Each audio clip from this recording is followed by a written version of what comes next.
Hey, guess what? Scientists think there might be another planet way out there in space, beyond where we can see with our telescopes. Yep, you heard that right.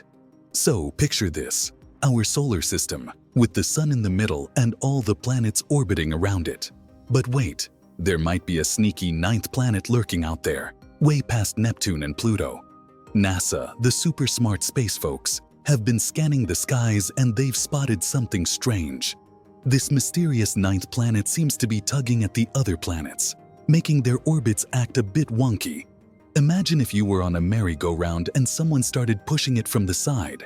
That's kinda what's happening to our planets. Now, here's where it gets really interesting. This ninth planet isn't just hanging out there peacefully, it's doing something totally bizarre. Scientists are scratching their heads trying to figure it out. Is it aliens playing cosmic games? Or maybe a huge crash between planets? Nobody knows for sure. So let's rewind a bit and talk about how NASA even found this planet in the first place. But hey, hold on tight because there's definitely more to this story than meets the eye. Our world, Earth, is one of 8 planets that orbit around the Sun, which is a very large and very hot star. Astronomers who study the Sun and planets have known for a very long time that these planets move across the sky in a steady pattern based on what they can see. Some are moving forward faster than others, and some even look like they are going backward. But that's where we're getting off track. Let's look at how the Sun and planets formed. The solar nebula, a huge cloud of gas and dust, began to form about 4.6 billion years ago. It was this cloud that made the early solar system possible. It may have been a nearby supernova that caused the nebula to fall under its own weight and start spinning.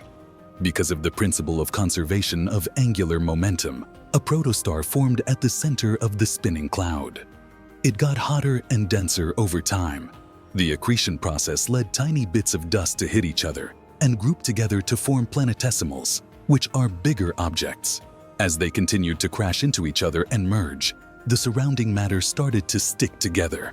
This is how protoplanets were made. As they continued to take in more matter, they grew bigger and heavier. At the same time, the Sun got bigger and brighter.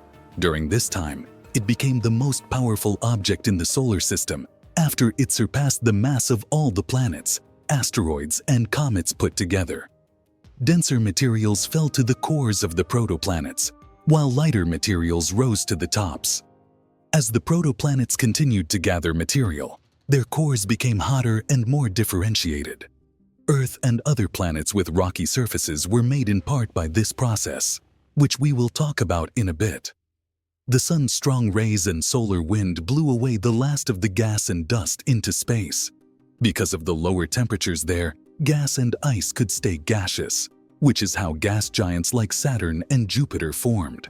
The cold worlds, Neptune and Uranus, got their atmospheres and icy cores after that. The planets in our solar system are all different, but there are some things they have in common. In this case, each planet has a north and a south pole. These points are at the ends of the world and in the middle of it. The big asteroid belt, which goes from Jupiter to Mars, is another thing that sets our solar system apart from the outer solar system. Most people think of the Sun, planets, and Earth when they think of our solar system, but there are many other types of bodies in the ring around the Sun, such as comets, meteors, asteroids, moons, and some moons have their own moons, space dust, and the controversial dwarf planets. When scientists found a large piece of rock and ice in 2005, they decided to name it ICE. The fact that it was farther from the Sun and bigger than Pluto made people think about what a planet really is. Do you think ICE was the 10th planet in the solar system? What's the difference between Pluto and ICE if not? In 2006, the International Astronomical Union, IAU, said that an object had to directly orbit the Sun in order to be considered a planet. This means that the Moon doesn't count because it orbits Earth, not the Sun. It also had to be big enough that its own gravity made it spherical, and it had to have cleared its neighborhood, which means that it was the most important object in its orbit. This is because Pluto was demoted from the 9th planet to a dwarf planet, where it now lives with Ice, Makemake, Ceres, Haumea, and Orcus. Since Pluto was kicked out of the club, there have been hints that there might be one more planet in the solar system. This would bring the total number of known planets back up to 9, with a possible planet 9 hiding on the edge of our solar system. This world has been hard to find so far, but a new study has found the exact spot where it should be. The fact that planet 9's gravity pulls on other objects shows that it exists. Assuming the planet is real, its pull on other celestial bodies will change their paths. By doing some easy math, you can find out where a planet's gravitational pull comes from. John Couch. Adams and Urban Le Verrier were the first astronomers to notice that Uranus seemed to be pulled by an invisible planet. This led to the finding of Neptune. It doesn't matter how much gravity we have pulling on planet 9. We do see a strange grouping of very small icy objects in the outer parts of the solar system. These are called Kuiper Belt objects, KBOs. If there were no planets in the Kuiper Belt, the KBO's paths would look like they were strewn around randomly in the orbital plane of the Sun. But it's actually the other way around. A lot of KBO circles tend to group together. That this is just a matter of chance is possible but not likely. In 2016, the writers used the statistical distribution of KBOs to find that the clustering was caused by an outer planet that had not been found yet.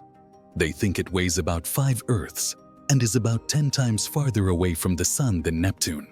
The story even gave an estimate of a large part of the sky that the planet might be in, but the searches didn't turn up anything. For some, this led them to believe that Planet 9 doesn't exist.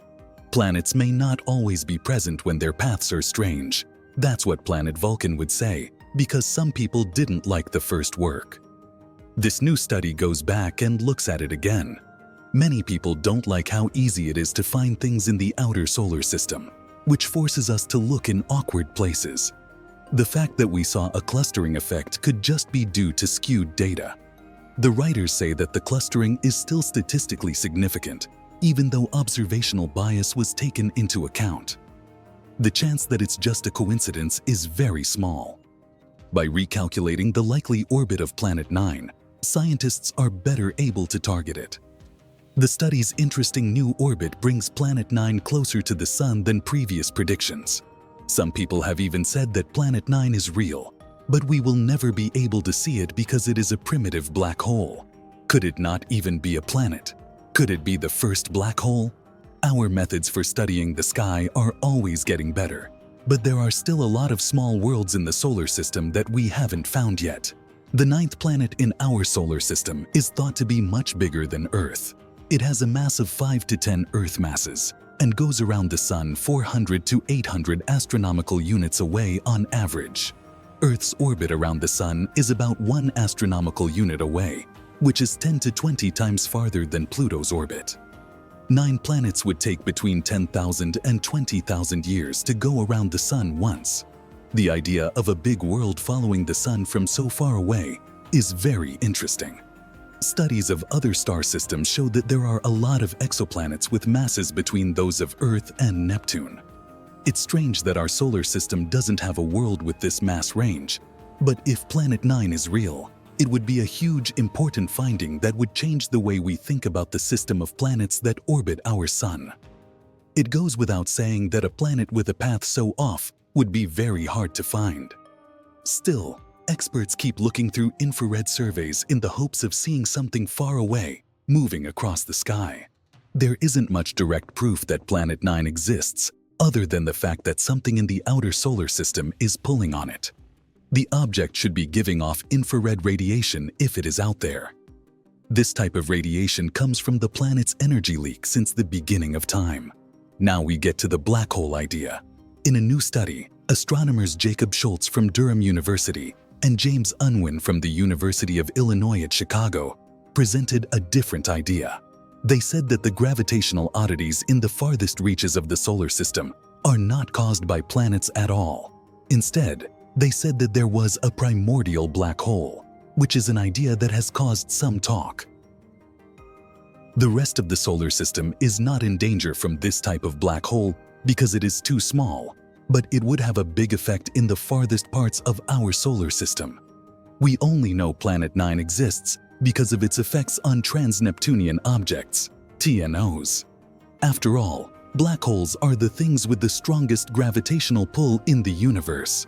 This type of black hole is thought to have formed right after the Big Bang. It is called a primordial black hole due to changes in density.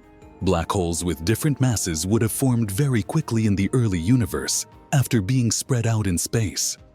These long-gone things would have slowly disappeared over time thanks to Hawking radiation, with smaller ones showing up first. Even though there is strong indirect proof that they exist, no one has actually seen a primordial black hole. This is true even though many models of how the universe evolved say they exist. Think about microlensing events, which happen when a large object quickly makes stars brighter as it passes in front of them because of the way spacetime curves and acts as a lens. These events suggest that there may be a group of very small black holes in the universe that can only be found by measuring the way their gravity bends spacetime. With a new view of the TNO anomalies, Schultz and Unwin predicted what would happen if there was a very elliptical black hole surrounding the Sun with a mass of 5:1 Earth masses. In fact, their models show that if a primordial black hole had a mass in this range, the population of TNOs would also have similar orbital disturbances. This may also explain why there isn't much proof for Planet 9. A primordial black hole wouldn't send out either a visual or infrared signal. In fact, a black hole in the area might be killing dying matter and releasing different kinds of radiation by pulling a cloud of dark matter with it. After seeing these results, the researchers want to do more experiments to find moving sources of high-energy cosmic rays like X-rays, gamma rays, and other types of radiation. But the promised planet has never been seen, not even by amateur astronomers, and there is no scientific proof that it ever will be. Anyway, scientists still don't know exactly where Planet 9 is, so it might be a while before someone can look at it through a telescope. Glad you watched another Astro Lumen episode. Click the video on your screen to see more amazing space movies while you're still here.